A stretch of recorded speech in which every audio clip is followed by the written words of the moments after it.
సాధారణంగా ఎండలు మండిపోయిన తర్వాత వర్షాకాలం స్టార్ట్ అయితే ప్రతి ఒక్కరూ ఎంతో హ్యాపీగా ఫీల్ అవుతారు. ఆ చల్లటి వాతావరణం, వాన చినుకులు అందరికీ ఒక రిలీఫ్ నిస్తాయి. కానీ ఒక ఆక్వారైతకు మాత్రం వర్షం పడుతుందంటే చాలు గుండెల్లో రైళ్లు పరిగెడతాయి, ఒంట్లో వణుకు మొదలవుతుంది. అవును, అందరికీ ఆనందాన్నిచ్చే వాన రొయ్యల రైతుల జీవితాల్లో మాత్రం కోలుకోలేని నష్టాలను తెచ్చిపెడుతుంది. అసలు వర్షం పడితే రొయ్యల చెరువులో ఏం జరుగుతుంది? అంతగా లాభాలు తెచ్చే రొయ్యలు వాన నీరు పడగానే ఎందుకు చనిపోతాయి? వర్షం తగ్గాక 2 రోజుల తర్వాత చెరువుల్లో జరిగే ఆ ఘోరం ఏంటి? వీటన్నిటి వెనుక ఉన్న సైన్స్ ఏంటి? ఈ నష్టాల నుండి మీ పెట్టుబడిని కాపాడుకోవడానికి ఉన్న పక్కా సైంటిఫిక్ సొల్యూషన్స్ ఏంటో ఈ రోజు వీడియోలో క్లియర్ కట్ గా చూడబోతున్నాం. సో ఎక్కడ స్కిప్ చేయకుండా చివరి దాకా చూడండి. వాన నీటి ఉష్ణోగ్రత బయట వాతావరణం కంటే 5 డిగ్రీల నుండి 6 డిగ్రీల సెల్సియస్ తక్కువగా ఉంటుంది. పైగా గాల్లో ఉండే కార్బన్ డైఆక్సైడ్ ది అది అబ్జర్వ్ చేసుకోవటం వల్ల వాన నీరు ఒక వీక్ కార్బనిక్ యాసిడ్ లా మారుతుంది. దీని pH లెవెల్స్ కేవలం 6.2 నుండి 6.4 మాత్రమే ఉంటాయి. ఇలాంటి అసిడిక్ స్వభావం ఉన్న చల్లటి నీరు వచ్చి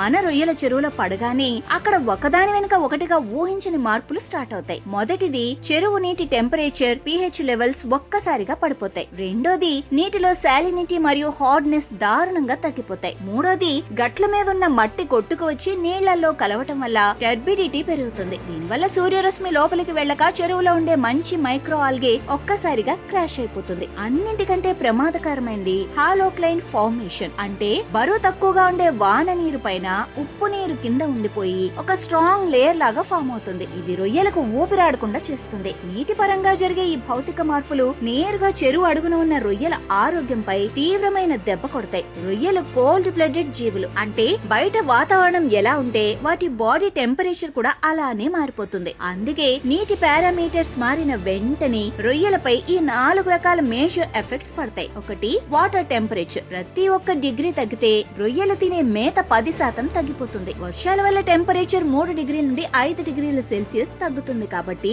రొయ్యల ఫీడ్ కన్సంప్షన్ డైరెక్ట్ గా 30% పడిపోతుంది. ఆకలి లేక రొయ్యల చెరువు అడుగున ఉండే లోతైన ప్రాంతాలకు వెళ్లిపోతాయి. అక్కడ ఆల్రెడీ ఆక్సిజన్ తక్కువగా ఉంటుంది. వాన పడగానే pH లెవెల్స్ 0.3 నుండి 1.5 దాకా పడిపోతాయి. దీనివల్ల ఫైటో ప్లాంక్టన్ చనిపోతుంది. వీటిని తినడానికి హానికరమైన హెటెరోట్రోఫిక్ బ్యాక్టీరియా విపరీతంగా పెరిగిపోతుంది. బ్యాక్టీరియా పెరగటం వల్ల బయోలాజికల్ ఆక్సిజన్ డిమాండ్ పెరిగి కేవలం అరగంటలోనే డిజాల్వ్డ్ ఆక్సిజన్ 3 ppm కంటే తక్కువకు పడిపోతుంది. దీనివల్ల రొయ్యలకు బ్లాక్ గిల్స్ వ్యాధి వస్తుంది. వర్షం వల్ల కాల్షియం, మెగ్నీషియం అయాన్లు తగ్గిపోతాయి. రొయ్యల మౌల్టింగ్ అప్పుడు వాటి షెల్ గట్టిపడటానికి ఈ మినరల్స్ కావాలి. ఇవి లేకపోతే కవచం మెత్తగా ఉండిపోయి ఒక రొయ్యను ఇంకో రొయ్య తినేసే కానబాలిజం పెరుగుతుంది. దీనివల్ల సెకండరీ ఇన్ఫెక్షన్స్ వస్తాయి. చెరువులో ఇలాంటి గందరగోళ పరిస్థితి ఏర్పడినప్పుడు రైతులు అప్రమత్తంగా లేకపోతే పంట మొత్తం చేతిలోంచి జారిపోతుంది. అందుకే సైంటిఫిక్ మేనేజ్మెంట్ పద్ధతులను పాటించడం చాలా అవసరం. మరి ఈ నష్టాల నుండి రొయ్యలను కాపాడుకోవడానికి ఉన్న బెస్ట్ మేనేజ్మెంట్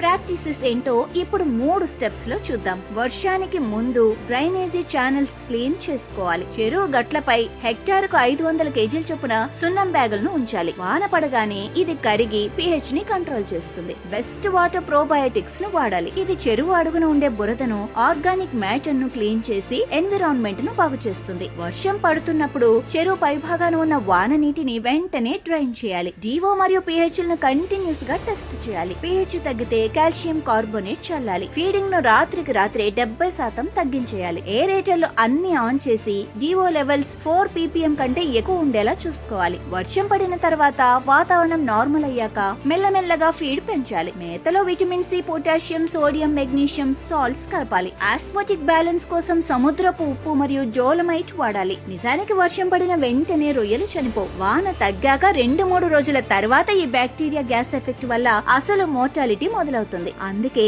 వర్షం పడక ముందే, పడుతున్నప్పుడు మరియు పడిన తర్వాత సరైన జాగ్రత్తలు పాటిస్తూ మంచి ప్రోబయోటిక్స్, డిస్ఇన్ఫెక్టెంట్స్ మరియు మినరల్స్ వాడితే భారీ నష్టాల నుండి మీ పెట్టుబడిని సేఫ్ గా కాపాడుకోవచ్చు. మరి ఈ వర్షాకాలంలో మీ చెరువుల్లో pH, ఆక్సిజన్ లెవెల్స్ మెయింటైన్ చేయడానికి మీరు ఎలాంటి జాగ్రత్తలు తీసుకుంటున్నారు? కింద కామెంట్ సెక్షన్ లో తప్పకుండా షేర్ చేసుకోండి. ఆక్వా రంగానికి సంబంధించిన ఇలాంటి లేటెస్ట్ డేటా మరియు అనాలిసిస్ ను ఎప్పటికప్పుడు మిస్ అవ్వకుండా చూడటానికి మీ ఫిషరీ న్యూస్ ఛానల్ ని ఇప్పుడే లైక్ చేసి సబ్స్క్రైబ్ చేసుకోండి.